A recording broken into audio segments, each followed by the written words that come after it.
महायुतीत जागा वाटपाचा तिढा कायम। नाशिक ठाणे लोकसभेबाबत पेच कायम। दक्षिण मुंबईत भाजपकडून नव्या उमेदवाराची चाचपणी। हिंदुत्व सोडलेल्यांनी जय भवानी शब्दाचा वापर करणं चुकीचं। देवेंद्र फडणवीसांचा उद्धव ठाकरेंवर हल्लाबोल।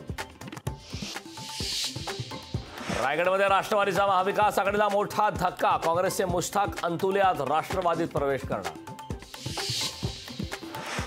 राष्ट्रवादीचा आज जाहीरनामा प्रसिद्ध होणार। अजित पवार सुनील तटकरे यांच्या उपस्थितीत जाहीरनाम्याचं लोकार्पण होणार।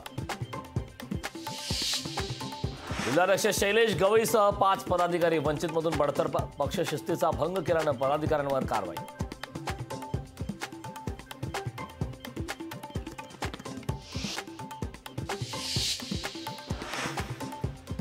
इंडिया आघाडी सत्तेत आल्यास संसदेच्या पहिल्या अधिवेशनात सीए रद्द करणार। भाकपच्या टीकेवर पी चिदंबरम याचं स्पष्टीकरण।